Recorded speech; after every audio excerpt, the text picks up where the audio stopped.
Second periodic properties ionisation enthalpy.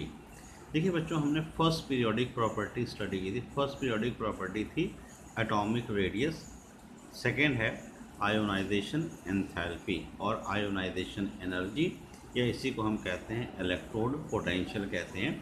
आप तीनों में से कोई सा भी यूज़ कर सकते हैं इसके लिए।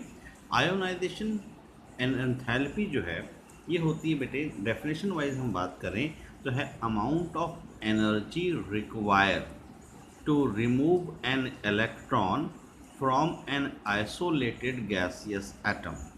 मतलब किसी एटम से इलेक्ट्रॉन निकालने के लिए जो एनर्जी चाहिए उसे कहते हैं आयोनाइजेशन एनर्जी कहते हैं। अब देखिए, हमने यहाँ पर डेफिनेशन में क्या कहा कि energy required to remove electron from an isolated gaseous atom. अब ये आइसोलेटेड गैसियस एटम जो है इसको इसलिए कहा जाता है, आइसोलेटेड का मतलब होता है कि एक एटम को आप पहले सबसे अलग कीजिए और फिर उसमें से इलेक्ट्रॉन निकालिए। क्यों? क्योंकि अगर आप अलग नहीं करेंगे तो जो दूसरे सराउंडिंग में और एटम प्रेजेंट हैं उनके इलेक्ट्रॉन उसके न्यूक्लियस का, जिस एटम से आप इलेक्ट्रॉन निकाल रहे हैं उसके इलेक्ट्रॉन पे इन्फ्लुएंस होगा और एग्जैक्ट वैल्यू नहीं आएगी। जैसे फॉर एग्जांपल मैं एग्जांपल देता हूँ कि जैसे आपको भाई मान लीजिए पत्थरों का ढेर है, उसमें से एक पत्थर बीच से निकालना है, तो होगा क्या, उस पत्थर के सामने जो पत्थर रखें, उसके साइड में जो पत्थर रखें, उन सब में से आपको रगड़ते हुए उसे उठाना पड़ेगा। मतलब काफ़ी अमाउंट ऑफ एनर्जी एक्स्ट्रा लग जाएगी। और वही पत्थर मान लीजिए अलग कहीं रखा हुआ है तो क्या होगा, आप सीधा उसे अलग से उठा लेंगे। ऐसे केस में क्या है कि आपको एग्जैक्ट एनर्जी पता चल जाएगी कि उसको उठाने में कितनी एनर्जी लग रही है। वही सेम चीज़ है। तो खैर, आप बस इतना से याद रखिए कि एटम को निकालने के लिए जो एनर्जी चाहिए होती, एटम से इलेक्ट्रॉन को निकालने के लिए जो एनर्जी चाहिए होती है उसे हम कहते हैं आयोनाइजेशन एनर्जी कहते हैं और आयोनाइजेशन एंथैल्पी कहते हैं। अब क्योंकि ये एनर्जी है तो इसकी यूनिट जो है एनर्जी हम इलेक्ट्रॉन वोल्ट में लिखते हैं, हम किलो जूल पर मोल में लिखते हैं। तो जनरली हम किलो जूल पर मोल यहाँ पर यूनिट का यूज़ करेंगे। ठीक है, कई जगह पे इलेक्ट्रॉन वोल्ट भी यूज़ की जाती है, कन्वर्जन फैक्टर आपको पता है अब इसका। उसके बाद ये तो होगी बात आयोनाइजेशन एनर्जी की। अब आयोनाइजेशन एनर्जी में ज़रूरी तो है नहीं कि एटम के आउटर मोस्ट में एक ही इलेक्ट्रॉन हो सकता है दो हो सकता है तीन। जैसे मैग्नीशियम में दो होते हैं, एल्युमिनियम में तीन होते हैं। तो एक टर्म यूज़ की जाती है सक्सेसिव आयोनाइजेशन एनर्जी। सक्सेसिव का मतलब होता है एक के बाद एक कई सारे इलेक्ट्रॉन अगर निकालने हों तो देखिए, एक निकाला, अगला निकालने के लिए क्या इफेक्ट फ़र्क पड़ेगा, उसको निकाला फिर नेक्स्ट निकालने में क्या इफेक्ट पड़ेगा, तो वो हमने यहाँ देखनी है। जैसे अगर हम मैग्नीशियम की बात करें बेटा, तो मैग्नीशियम के आउटर मोस्ट में 2 इलेक्ट्रॉन्स होते हैं। आप जब फर्स्ट इलेक्ट्रॉन मैग्नीशियम से निकालेंगे, ठीक है, तो ये बन जाएगा Mg पर एक पॉजिटिव चार्ज आ जाएगा और इसके लिए जो एनर्जी चाहिए होगी फर्स्ट इलेक्ट्रॉन के लिए उसे हम कहते हैं IE1, यानी फर्स्ट आयोनाइजेशन एंथैल्पी। अब जब आपने मैग्नीशियम से एक इलेक्ट्रॉन निकाल लिया, देखिए मैग्नीशियम में अगर हम इलेक्ट्रॉनिक कन्फिग्रेशन की बात करें तो 1s2 2s2 2p6 3s2 आता है। मतलब आउटर मोस्ट s में 2 इलेक्ट्रॉन है, फुल्ली फिल्ड है, स्टेबल था। आपने एक इलेक्ट्रॉन निकाल दिया तो 2s1 3s1 हो गया, मतलब यहाँ पे हाफ फिल्ड हो गया। दूसरी चीज़, कैटायन का साइज़ हमेशा अपने पेरेंट एटम से छोटा होता है। जब साइज़ छोटा हुआ तो इलेक्ट्रॉन न्यूक्लियस के पास गया, अट्रैक्शन बढ़ी, मतलब नेक्स्ट इलेक्ट्रॉन निकालना और डिफ़िकल्ट हो जाएगा। तो जो मैग्नीशियम की सेकेंड आयोनाइजेशन एंथैल्पी है, जिसे हम IE2 कहते हैं, ये हमेशा ग्रेटर, या सभी के लिए आप कह सकते हैं इन जनरल केस ये है कि हमेशा IE2 जो है वो ग्रेटर देन IE1 होगी, यानी कि सेकेंड आयोनाइजेशन एंथैल्पी जो है वो फर्स्ट से हमेशा ज़्यादा होती है। उसके बाद बात करें अगर हम, जैसे अब यहाँ पे एक दूसरा एग्जांपल लेते हैं एल्युमिनियम का। एल्युमिनियम के आउटर मोस्ट में 3 इलेक्ट्रॉन्स होते हैं। जैसे मैग्नीशियम में हमने 2 निकाले, एल्युमिनियम में 3 है, 1 बाय 1 3 इलेक्ट्रॉन निकालेंगे। फर्स्ट इलेक्ट्रॉन निकाला, क्योंकि इसको आयोनाइजेशन एंथैल्पी भी कहते हैं तो मैंने यहाँ पर डेल्टा H1 लिया। कई बुक्स में डेल्टा H1 लिखते हैं, कई में IE लिखते हैं, ठीक है, अलग अलग प्रेजेंटेशन है, बस एंथैल्पी सभी को कहते हैं। तो अब यहाँ पर फर्स्ट इलेक्ट्रॉन निकाला तो डेल्टा H1, उसके बाद एक पॉजिटिव चार्ज आ गया। सेकंड निकाला डेल्टा H2, फिर 2 पॉजिटिव चार्ज आया। फिर थर्ड निकाला Al3 पॉजिटिव, डेल्टा H3। तो ऑब्वियसली जितने आप इलेक्ट्रॉन निकालते जाएंगे, नेक्स्ट इलेक्ट्रॉन निकालना उतना डिफ़िकल्ट होता जाएगा और आयोनाइजेशन एंथैल्पी इंक्रीज होती जाएगी। मतलब डेल्टा H3 ग्रेटर देन होगी delta H2 and delta H2 greater than होगी डेल्टा H1। इस चीज़ को हम कहते हैं successive ionisation enthalpy. Successive ionisation enthalpy को मतलब हुआ energy required to remove first electron, second electron, third electron, etcetera electron from an isolated gaseous atom. इसे कहते हैं सक्सेसिव आयोनाइजेशन एंथैल्पी। ठीक है, तो आयोनाइजेशन एंथैल्पी और successive ionisation. Ionisation simply energy required to remove an electron from an isolated gaseous atom. अब देखिए, आपने इलेक्ट्रॉन निकालना है किससे? एटम से।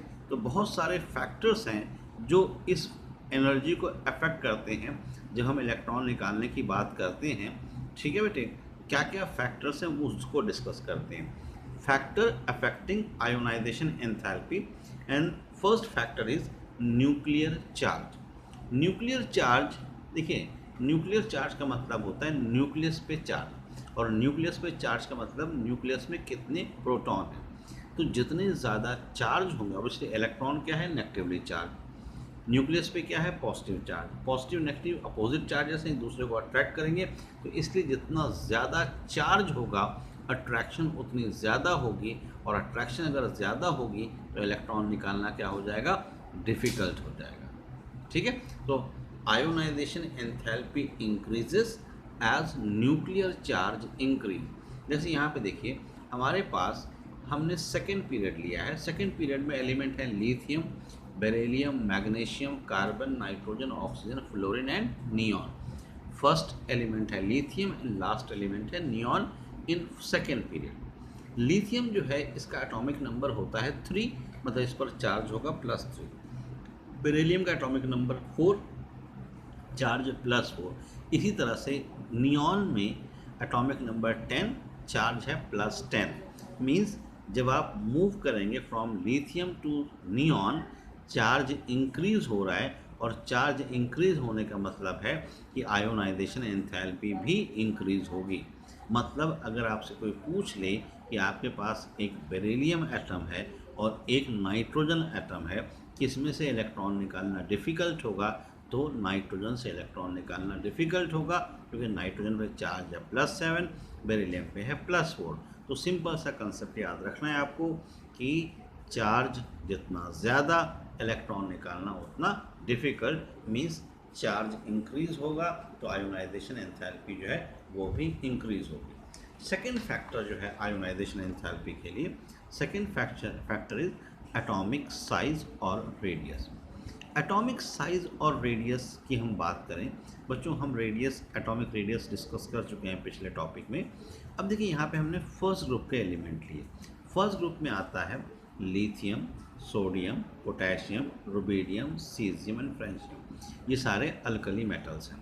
यहाँ पर हम फ्रेंशियम की बात नहीं करेंगे क्योंकि फ्रेंशियम रेडियो एक्टिव है। इसको हम अपनी स्टडीज़ में फ़िलहाल +2 तक कंसीडर नहीं करते हैं। हम लिथियम से सीजियम चलेंगे। देखिए, लिथियम पहला एलिमेंट है अल्कली मेटल का, और सीजियम लास्ट है। आपको पता है डाउन द ग्रुप जाएंगे तो साइज़ इंक्रीज होता है। भाई लिथियम जो है इसमें अगर देखे जाए तो इसमें 2 शेल हैं, सोडियम में 3 शेल, पोटेशियम में 4, रुबिडियम में 5, सीजियम में 6। नंबर ऑफ शेल बढ़े, साइज बढ़ेगा। मतलब सीजियम में जो आउटर मोस्ट शेल का इलेक्ट्रॉन है वो न्यूक्लियस से सबसे ज़्यादा दूर होगा, और दूर होगा तो उनके बीच में अट्रैक्शन कम होगी। मीन्स सीजियम से इलेक्ट्रॉन निकालना ईजी होगा। पूरे पीरियोडिक टेबल में अगर सबसे लो आयोनाइजेशन एंथैल्पी किसी की होती है तो वो है सीजियम, क्योंकि इसका साइज सबसे लार्जर है। ठीक है, तो आप यहाँ पर अगर डाउन द ग्रुप आते हैं पीरियोडिक टेबल में तो आयोनाइजेशन एंथैल्पी डिक्रीज होगी। रीज़न क्या है? क्योंकि डाउन द ग्रुप आने पर साइज इंक्रीज हो रहा है। तो as we move down the group ionisation enthalpy decreases because size increase. But in case of period when we move from left to right, left to right move करने पर size क्या होता है? Decrease होता है, क्योंकि सेम शेल में electron add होते हैं। तो अगर अलोंग द पीरियड आप मूव करते हैं तो आयोनाइजेशन एंथैल्पी इंक्रीज होगी क्योंकि साइज डिक्रीज हो रहा है, ठीक है। मतलब lithium, beryllium, boron, carbon, nitrogen, इस तरह से अभी हम चार्ज का भी देख चुके हैं पीछे फैक्टर, और साइज का फैक्टर भी है। तो साइज डिक्रीज होता है when we move along the period, therefore ionization enthalpy will increase, ionization enthalpy increase होगी along the period. Next factor है पेनेट्रेशन इफेक्ट। देखिए पेनेट्रेट का मतलब होता है जैसे किसी चीज़ के अंदर पेनेट्रेट होना, मतलब अंदर तक जाना। हमारे पास जो शेल होते हैं उसमें सब शेल होता है। जैसे फर्स्ट शेल में सिर्फ एक सब शेल है एस, सेकेंड में एस और पी, थर्ड में एस पी डी, फोर्थ में एस पी डी एफ। जब सब शेल की हम प्लेसमेंट की बात करते हैं, सबसे पहले प्लेस होता है एस और सबसे लास्ट में प्लेस होता है एफ, ठीक है। और इलेक्ट्रॉन, क्योंकि हमने कुछ रूल्स किए थे एटॉमिक स्ट्रक्चर में कि इलेक्ट्रॉन जब प्लेस करते हैं तो हम lower energy to higher energy move करते हैं। ऑब्वियसली एस की एनर्जी लो होती है और एफ की एनर्जी हाई होती है, तो इलेक्ट्रॉन पहले एस में प्लेस होगा। मतलब एस में अगर इलेक्ट्रॉन है तो सबसे क्लोज होगा न्यूक्लियस के, लेकिन अगर एफ में इलेक्ट्रॉन है तो सबसे दूर होगा। एस के इलेक्ट्रॉन की अट्रैक्शन टुवर्ड न्यूक्लियस सबसे ज़्यादा होगी, एफ की सबसे कम होगी। मीन्स एस के इलेक्ट्रॉन को निकालना डिफ़िकल्ट होगा, जबकि एफ के इलेक्ट्रॉन को निकालना आसान है। जैसे हमने यहाँ पर फोर्थ शेल का एग्जांपल लिया है, n इज इक्वल्स टू 4। अगर n 4 लेते हैं, L0 होगा, उसे 4s कहते हैं। L1 को हम 4p कहते हैं, L2 को हम 4d कहेंगे, L3 को हम 4f कहेंगे। तो s में इलेक्ट्रॉन फोर्थ का दिया, यहाँ से निकालना डिफ़िकल्ट होगा। अगर f में है तो यहाँ से निकालना आसान होता है। तो ये जो फैक्टर है इसे कहते हैं पेनिट्रेशन इफेक्ट कहते हैं। उसके बाद फोर्थ इफेक्ट है शील्डिंग इफेक्ट और स्क्रीनिंग इफेक्ट कहते हैं। शील्डिंग और स्क्रीनिंग का मतलब होता है, जैसे मान लीजिए हमारे पास ये न्यूक्लियस है, ये एक इलेक्ट्रॉन और दूसरा इलेक्ट्रॉन है, ये दोनों इलेक्ट्रॉन इस न्यूक्लियस के साथ अट्रैक्शन शो करेंगे। लेकिन ये जो आउटर शेल में इलेक्ट्रॉन है और न्यूक्लियस, इनके बीच ये इलेक्ट्रॉन आ रहा है, मतलब इन दोनों की अट्रैक्शन को ये शील्ड कर दे रहा है या स्क्रीन कर दे रहा है। जितनी अट्रैक्शन इन दोनों के बीच होनी चाहिए थी उससे कम हो गई। क्यों? क्योंकि ये बीच में आ गया। जैसे मैंने एग्जांपल दिया था आपको कि भाई मान लीजिए क्लास है, उस क्लास में first row, second row, third row ऐसे बच्चे बैठे हैं। अगर फर्स्ट रो पे कोई बच्चा ऐसा बैठ जाए जिसकी हाइट ज़्यादा हो, तो उसके पीछे जो बच्चा बैठा होगा उसे बोर्ड दिखाई नहीं देगा। ऐसे केस में क्या होता है, ऐसे केस मतलब इस चीज़ को हम कहते हैं शील्डिंग और स्क्रीनिंग। तो होगा क्या, क्योंकि यहाँ पर प्रॉपर अट्रैक्शन नहीं होने पा रही, तो ये इलेक्ट्रॉन जो है यहाँ से निकालना ईजी हो जाएगा।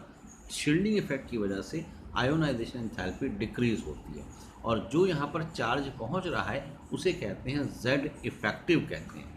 जेड इफेक्टिव जो है ये होता है actual screening effect, actual attraction minus screening factor. इससे आप जेड इफेक्टिव कैलकुलेट कर सकते हैं। ये भी एक फैक्टर है, शील्डिंग इफेक्ट कहलाता है और पेनेट्रेशन इफेक्ट कहलाता है। इससे भी इलेक्ट्रॉन की अट्रैक्शन फाइंड आउट होती है।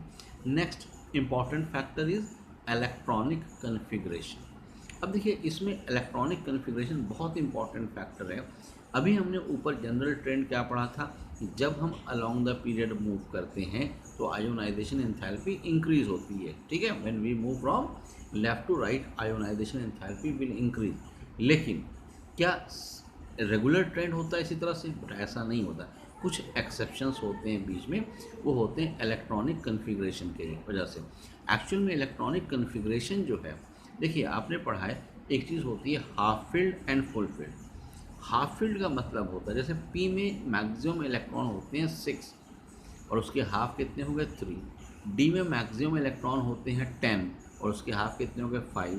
F में मैक्सिमम इलेक्ट्रॉन होते हैं 14, हाफ हो गए 7। तो अगर हाफ फील्ड है तो स्टेबल है, फुल फील्ड होता है तो स्टेबल होता है as compare to partially field.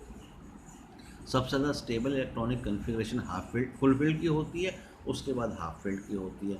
जितना ज़्यादा स्टेबल होगा उतनी आयोनाइजेशन एंथैल्पी की वैल्यू ज़्यादा होगी, क्योंकि इलेक्ट्रॉन निकालना उतना डिफ़िकल्ट होता जाएगा, ठीक है। अब यहाँ इलेक्ट्रॉनिक कन्फिग्रेशन की हम बात करें तो हमने फिर सेकेंड पीरियड लिया, लिथियम, बेरिलियम, मैग्नीशियम, वही आपके carbon, nitrogen, oxygen, fluorine and neon. अब यहाँ क्या हुआ देखो, सबसे पहले लिथियम की बात करते हैं। लिथियम की जो इलेक्ट्रॉनिक कन्फिग्रेशन है वो है 1s2 2s1 और बेरिलियम की है 1s2 2s2। लिथियम में s में एक इलेक्ट्रॉन, बेरिलियम में s में 2 इलेक्ट्रॉन। मींस बेरिलियम जो है उसकी ज़्यादा स्टेबल इलेक्ट्रॉनिक कन्फिग्रेशन है as compare to lithium. Means जब आप लिथियम टू बेरिलियम जाएंगे तो आयोनाइजेशन एंथैल्पी क्या होगी, इंक्रीज होगी। मतलब इस तरह का ट्रेंड है, lithium to beryllium ionisation enthalpy increase हो रही है। लेकिन जब आप फिर आगे lithium to beryllium to boron move करेंगे, बोरॉन में p में एक इलेक्ट्रॉन आ जाए क्योंकि इसका एटॉमिक नंबर 5 है, ठीक है। अब p में 1 होना मतलब पार्शियली फिल्ड, जबकि बेरिलियम में s में 2 है वो फुल्ली फिल्ड है तो ज़्यादा स्टेबल होगा। इसलिए जब आप बेरिलियम टू बोरॉन मूव करेंगे, बोरॉन की आयोनाइजेशन एंथैल्पी जो है वो डिक्रीज होगी, जबकि होना क्या चाहिए था एक्चुअल में, इंक्रीज। बट यहाँ हुआ क्या, डिक्रीज। क्यों हुआ, क्योंकि बेरिलियम की इलेक्ट्रॉनिक कन्फिग्रेशन ज़्यादा स्टेबल है एज़ कम्पेयर टू बोरॉन, और ज़्यादा स्टेबिलिटी की वजह से इलेक्ट्रॉन निकालना डिफ़िकल्ट है। उसके बाद हम मूव करेंगे from boron to carbon, p में 2 electron, carbon to nitrogen, p में 3 इलेक्ट्रॉन। अब p में 3 इलेक्ट्रॉन का मतलब क्या हुआ, और ज़्यादा स्टेबल हो गया। और स्टेबल होने का मतलब ये है कि जब आप बोरॉन से कार्बन जाएंगे, कार्बन से नाइट्रोजन जाएंगे, आयोनाइजेशन एंथैल्पी इंक्रीज होगी क्योंकि स्टेबिलिटी इंक्रीज हो रही है। But again from nitrogen to oxygen जब आप मूव करेंगे, ऑक्सीजन के आउटर मोस्ट में p में 4 है, नाइट्रोजन के आउटर मोस्ट में 3 है। हालांकि नाइट्रोजन के बाद ऑक्सीजन आता है, होनी चाहिए थी हाई, बट ऑक्सीजन की आयोनाइजेशन एंथैल्पी कम होती है as compare to nitrogen. Again यहाँ एक डिप आता है। क्या रीज़न है, अगेन वही रीज़न है क्योंकि नाइट्रोजन की स्टेबल होती है जबकि ऑक्सीजन की उतनी स्टेबल नहीं है।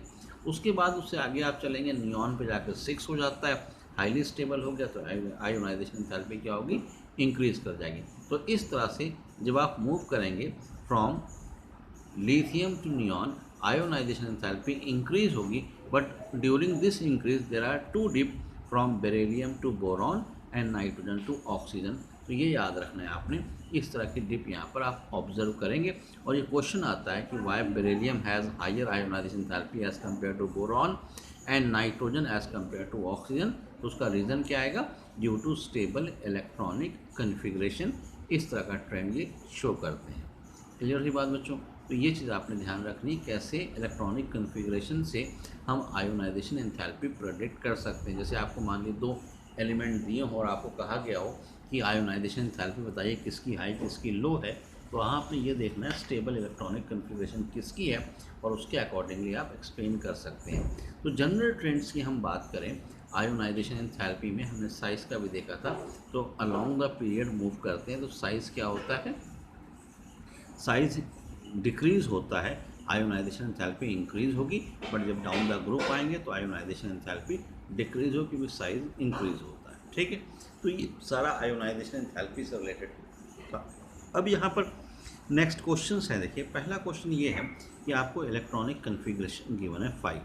क्या गिवन है, पहले इलेक्ट्रॉनिक कन्फिग्रेशन है 1s2 2s2 2p6 3s2, दूसरी है 1s2 2s2 2p6 3s1, then है 1s2 2s2 2p4, 1s2 2s2 2p5 and last is 1s2 2s2 2p6।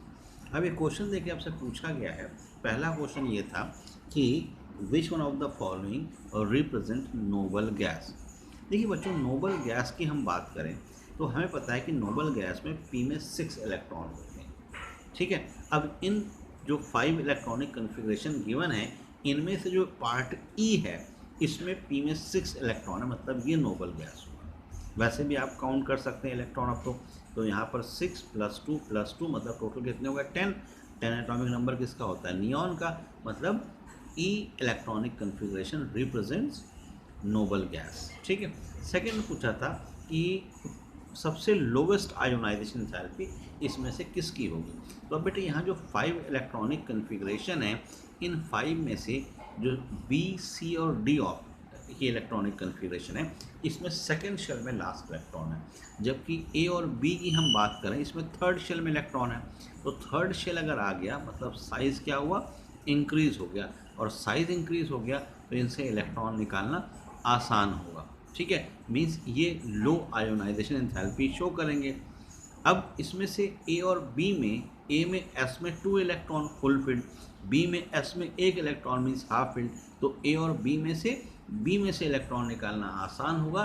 क्यों? क्योंकि बी में जो है एस में 1 इलेक्ट्रॉन है। क्लियर है बात? तो सबसे लो किसकी होगी? बी ऑफ क्वार्ट की। उसका बाद था arrange with increasing ionisation enthalpy. अब अरेंज करने जाएँ तो हमें पता है सबसे लो बी की होगी। हमने कंपेयर किसको किया था? ए और बी को, और ये पाया था बी लो है। उसके बाद ऑब्वियसली उससे ज़्यादा किसकी होगी? ए की होगी। उसके बाद तीनों में जो है पी में 4 है, 5 और 6 है, तो 6 हाईली स्टेबल, सबसे आखिर में आएगा, सबसे हाई होगा। 4 मतलब पहले आएगा बी, फिर आएगा ए, फिर आएगा सी, फिर आएगा डी और लास्ट आएगा ई। तो इस तरह से इलेक्ट्रॉनिक कन्फिग्रेशन का वेरिएशन आप शो कर सकते हैं। उसके बाद दूसरा क्वेश्चन है कि आपको नाइट्रोजन एंड ऑक्सीजन दिया है और पूछा है इनमें से आयोनाइजेशन एंथैल्पी किसकी लो होगी। तो अभी मैंने आपको जो ग्राफ दिखाया उस ग्राफ में एक्सेप्शनल केसेस था, उसमें एक नाइट्रोजन ऑक्सीजन का भी था। वैसे भी आप इलेक्ट्रॉनिक कन्फिग्रेशन लिख लो, नाइट्रोजन का पी में 3 इलेक्ट्रॉन, ऑक्सीजन का पी में 4 इलेक्ट्रॉन। कौन ज़्यादा स्टेबल है? नाइट्रोजन, इसलिए नाइट्रोजन की हाई होगी, ऑक्सीजन की लो होगी। दूसरा केस दिया है Na और Na पॉजिटिव। अब ऑब्वियसली कटायन का साइज़ छोटा होता है as compare to their parent atom. वैसे भी आप देखें कि सोडियम से एक इलेक्ट्रॉन निकालने के बाद एक शेल कम हो गया, ठीक है बेटे, तो Na पॉजिटिव का साइज़ छोटा हो गया, मीन्स इससे इलेक्ट्रॉन निकालना डिफ़िकल्ट हो जाएगा। ठीक, एक और चीज़ देखिए, वो ये है बेटा हमारे पास कि हमारे पास यहाँ पर दिया हुआ है सोडियम और मैग्नीशियम। इन्होंने कहा है कि फर्स्ट आयोनाइजेशन थेरेपी मैग्नीशियम की ज़्यादा है as compare to sodium, but जब आप सेकेंड आयोनाइजेशन थेरेपी की बात करते हैं तो मैग्नीशियम की कम होगी एज़ कम्पेयर टू सोडियम। इसके पीछे रीज़न क्या है? तो अगेन रीज़न है इलेक्ट्रॉनिक कन्फिग्रेशन। देखिए सोडियम की बात करें, सोडियम में होता है 1s2 2s2 2p6 3s1, magnesium में होता है 1s2 2s2 2p6 3s2। अब इन दोनों में अगर फर्स्ट इलेक्ट्रॉन निकालना हो तो मैग्नीशियम में 3s में 2 है, मतलब फुल्ली फील्ड है, हाईली स्टेबल, जबकि सोडियम में 3s में 1 है, हाफ फील्ड है, मतलब मैग्नीशियम से कम स्टेबल। तो किससे निकालना आसान होगा? सोडियम से आसान होगा। इसलिए फर्स्ट आयोनाइजेशन एंथैल्पी किसकी होगी? मैग्नीशियम की ज़्यादा होगी एज़ कम्पेयर टू सोडियम, क्योंकि मैग्नीशियम स्टेबल है। जबकि अगर आप सेकेंड आयोनाइजेशन थेरेपी की बात करें तो सेकेंड आयोनाइजेशन थेरेपी जो है, देखिए एक इलेक्ट्रॉन निकालने के बाद यहाँ 3s1 था, जब आपने एक इलेक्ट्रॉन निकाल दिया ये बच गया आपका 2p6, ठीक है, स्टेबल हो गया। यहाँ से एक इलेक्ट्रॉन निकाला 3s1। अब जो है सोडियम हाईली स्टेबल हो गया क्योंकि p में 6 हैं, जबकि मैग्नीशियम में 3s में 1 आ गए, तो ऑब्वियसली सेकेंड किसकी हाई होगी? सोडियम की ज़्यादा होगी एज़ कम्पेयर टू मैग्नीशियम। ठीक है, तो ये चीज़ें हैं जो आपको आयोनाइजेशन एंथैल्पी में याद रखनी है कि किस तरह का वेरिएशन ये शो करते हैं, क्या ट्रेंड होता है पीरियोडिक टेबल में, किस तरह से आप फाइंड आउट कर सकते हैं।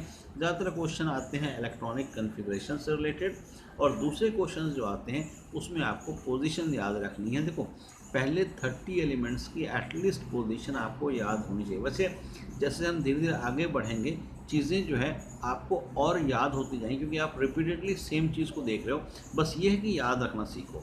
जैसे अभी हमने सेकंड पीरियड की बार बात की, फर्स्ट ग्रुप की हम बात करते हैं, सेकंड ग्रुप की बात करते हैं, तो चीज़ों को याद रखना सीखो, अपने आप धीरे धीरे करके सारा कुछ याद हो जाएगा।